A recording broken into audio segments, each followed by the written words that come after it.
grew up in small town Wisconsin without any people of color. Needless to say, when I got to Houston, I did not understand the Hispanic nor the Black culture in terms of how they talk to one another. And I'm not saying the insults and the words and the verbiage, but they can get loud and it can get what looks like out of control, but it isn't necessarily out of control.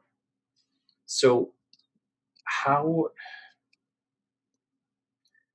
is a person who potentially would be in the same shoes that I have? Because I believe that there are still a lot of people that grew up with, like me, that are going to urban areas from places they don't have a lot of experience with people of color. And I know for me that I had this kind of negative view on the way those people talk to each other. Mm-hmm. So how do we change that perspective and paradigm from that perspective of understanding how different cultures communicate in different ways? The only way is to engage with people from other cultures. You know, growing up in a Black family, it got pretty loud. It's very passionate. You know, even, I mean, like from playing dominoes to eating dinner and just having a conversation. It's the only way to really understand it is to engage in it. And it's hard because, again, there's that fear factor of the unknown. But it's also shifting your mindset from judging, take it away from being a judge to being a participant. You know, it's funny what you said, and I'm trying to think of this because as we've been talking about this third season of Value Adds Value, going on our fourth year of doing a podcast, we have to be addressing the climate and the situation and racial issues. And you could have very easily described my large Italian family. Mm-hmm. And there are a lot of similarities there, though. There is. So you had already experienced it, but because you had never experienced it within the Black culture or within the Latin culture that are within, other cultures that I think yeah, that pretty much sums up the big mouths. I have a lot of friends who are Italian. I think they're pretty rambunctious. Mm-hmm. And really, if you don't understand, very crude. Yeah. Very straightforward, very blunt. Very much so, which is the exact same thing in our culture.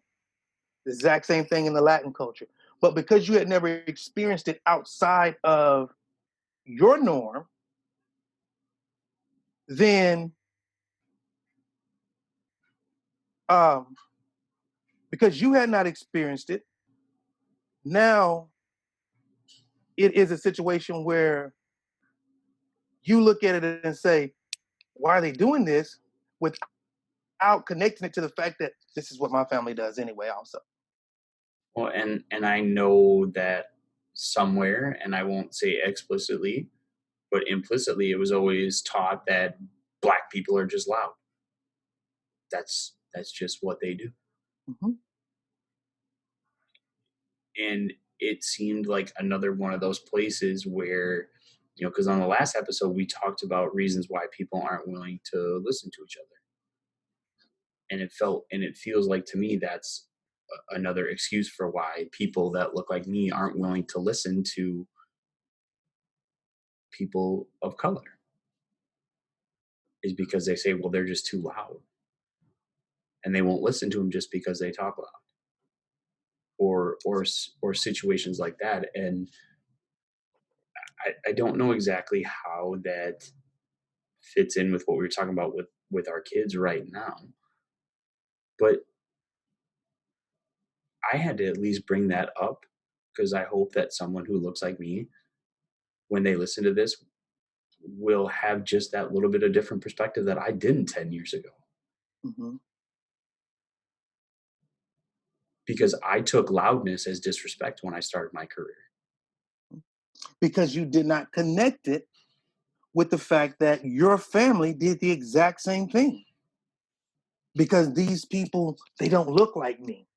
And the preconceived notion, to be prejudiced means simply to prejudge people. So let's just put that out there. So when people were like, there's a difference between being prejudiced and being racist. There's a difference. Prejudice is everybody holds some type of prejudice. Everyone. Let's just put it out, America. Come on, teachers. Admit everyone holds some type of prejudice about another group, a certain area of their town, a certain area within their own school, a certain population. Everyone holds a certain prejudice. Whether it's the teacher who says, "Oh, I have 15 Asian kids," and they're like, "Oh, you got 15 kids that you got. Well, then you got a bunch of smart kids." Come on, man. Seriously. So When you're gonna automatically assume that's a prejudice. Oh, I got this classroom full of black kids. Oh, your scores are gonna be low. That's a prejudice. And we say those things, we feel those things. We may not articulate them out loud in front of public, but we definitely look at our roster and like, oh, they put me with all the black kids. and it influences you Absolutely. subconsciously, and I want to come back to this too of it shouldn't matter whether it's great that I should appreciate the fact that their culture is very similar to mine, but even if it's not, it shouldn't be a detriment to them. Mm-hmm.